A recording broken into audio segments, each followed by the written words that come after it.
ఎవరైనా సరే అధికారంలో ఉన్న ప్రతిపక్షంలో ఉన్న నిరంతరం ప్రజల పక్షాన పనిచేసినటువంటి వ్యక్తే నిజమైనటువంటి ప్రజానాయకుడని చెప్పి మనందరికి కూడా తెలుసు.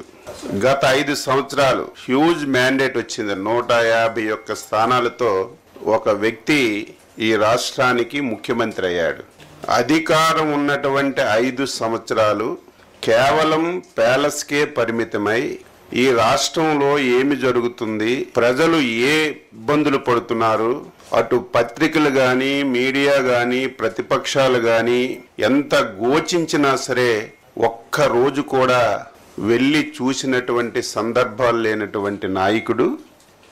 ఇటువంటి నాయకుడు ఈ రాష్ట్రంలో ఉండకూడదు, ఇటువంటి వ్యక్తి అసలు రాజకీయాలకే పనికిరాడు అని చెప్పి 5 కోట్ల మంది తెలుగు ప్రజలు మొన్న జరిగినటువంటి ఎన్నికల్లో చిత్తుగా ఓడించి ఇంటికి పంపించిన విషయాన్ని ఒక్కసారి గుర్తు చేస్తున్నాను.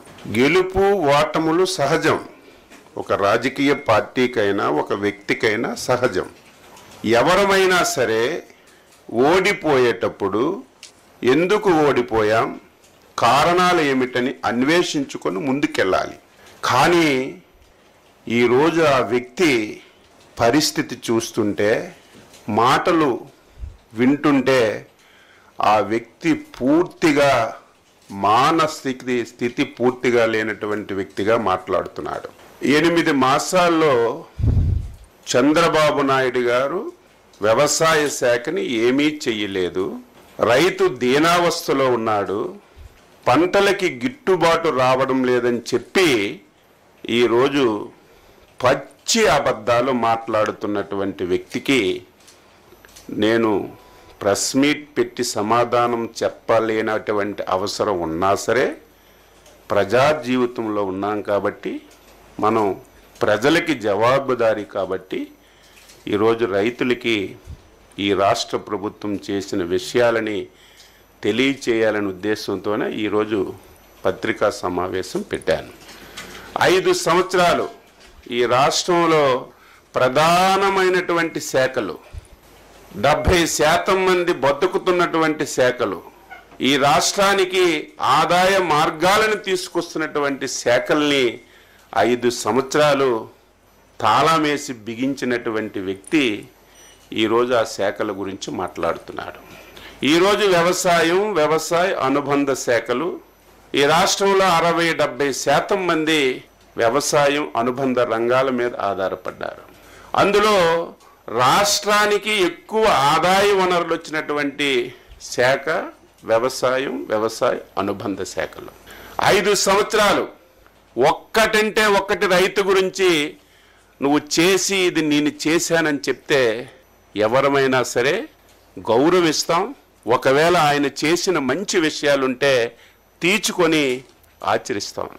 5 సంవత్సరాల్లో అతి ప్రధానమైనటువంటిది శాఖలో సాయిల్ టెస్టింగ్ అనేది ఒక్కరికి 1 సెంటు భూమికి సాయిల్ టెస్టింగ్ చేసి 1 కార్డైనా నువ్వు ఇచ్చావని నిరూపించగలిగితే నువ్వు చెప్పిన దానికి నేను సిద్ధంగా ఉంటాను.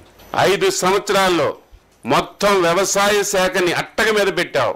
2014-19లో చంద్రబాబు గవర్నమెంట్లో తీసుకున్నటువంటి అనేక నిర్ణయాలని నువ్వు పూర్తిగా పాతాళలోకాన్ని పాతిపెట్టి రైతుకి తీవ్రమైనటువంటి ఇబ్బందులకు గురి చేశావు.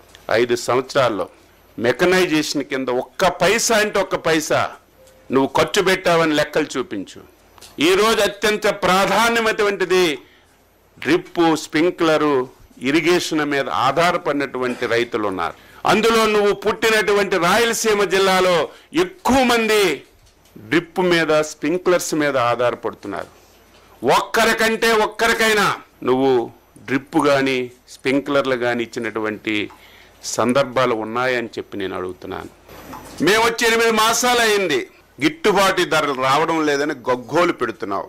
ఏం జగన్మోహన్ రెడ్డి, ఈరోజు ప్రధానమైనటువంటి పంట ప్యాడీ, రైస్. నువ్వు రైతు దగ్గర ధాన్యం ఎప్పుడైనా కొన్నావని అడుగుతున్నాను. కొన్న తర్వాత నెలల తరబడి రైతుకు 1 పైసా ఇచ్చావని చెప్పి నేను అడుగుతున్నాను. ఛాలెంజ్ చేస్తున్నాను. మేము అధికారం వచ్చిన నాటికి 1600 కోట్లు ధాన్యం కొన్నటువంటి రైతులకు నువ్వు బకాయి ఉంటే, ఆర్థికంగా సమస్యలున్నా ఇబ్బందులున్నా రైతే మనకి ప్రాధాన్యతని 1600 కోట్లు నువ్వు పెట్టినటువంటి బకాయిలు తీర్చినటువంటి ప్రభుత్వం ఈ ప్రభుత్వం కాదని నువ్వు చెప్పగలవని అడుగుతున్నా. ఈ సంవత్సరం ఖరీఫ్లో ధాన్యం కొన్నటువంటి 2 గంటల్లోనే రైతుకు డబ్బులు ఇచ్చి ఆదుకున్నది మా ప్రభుత్వం కాదో అవునో నువ్వే సమాధానం చెప్పాలి. ఈరోజు ఏ పంటకి ఇబ్బంది వచ్చినా, మొన్న కందులకి ఇబ్బంది వస్తే నాఫెడ్ని దించుకున్నాం.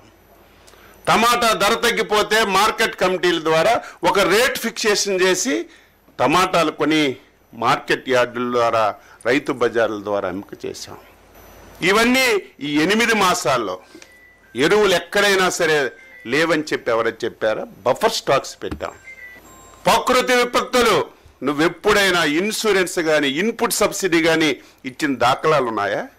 మేము అధికారం వచ్చిన తర్వాత 5 సార్లు సైక్లోన్లు వచ్చాయి, తుఫాన్లు వచ్చాయి. వెంటనే ఎన్యూమరేషన్ చేసి ఈస్ట్ వెస్ట్ గోదావరికి వస్తే 34 కోట్లు ఇచ్చాం. ఈరోజు కృష్ణా జిల్లాలో వరదలు వస్తే 20 రోజుల్లో ఎన్యూమరేషన్ చేసి రైతుకి, కౌలు రైతుకి డబ్బులు ఇచ్చింది మా ప్రభుత్వం కాదో ఒక్కసారి నువ్వు చెప్పమని చెప్పి ఈ సందర్భంగా కోరుతున్నాను. ఈరోజు గుంటూరు మిర్చి యార్డ్ దగ్గరికి వెళ్ళాం. అబద్ధాలంటే అబద్ధాలు. అసలు ఎవడైనా నవ్వుకుంటాడని కూడా చూడకుండా ఇప్పుడే ఆకాశం నుంచి వచ్చినటువంటి వ్యక్తిగా మాట్లాడుతున్నాం. జగన్మోహన్ రెడ్డి మాకంటే ముందు 5 సంవత్సరాలు ఈ రాష్ట్రానికి నువ్వు ముఖ్యమంత్రి. గుంటూరు మిర్చి యార్డ్ ఇప్పుడే పుట్టలేదు, నువ్వు ముఖ్యమంత్రి ఉన్నప్పుడు పుట్టింది. అంతకుముందు చంద్రబాబు నాయుడు గారు ముఖ్యమంత్రిగా ఉన్నప్పుడు కూడా గుంటూరు మిర్చి యార్డ్ ఉంది. దాని చరిత్రను ఒకసారి తెలుసుకోకుండా ఇష్టానుసారంగా చెప్పిందే చెప్తే, అబద్ధాలు చెప్తే, ఒక పనికి మారిన పేపరు టీవీ ఉందని స్క్రోలింగ్ లేస్తే ప్రజలు నమ్ముతారనుకుంటే నీ అవివేకం అని చెప్పి నేను ఘంటాపదంగా చెప్పదలిచాను.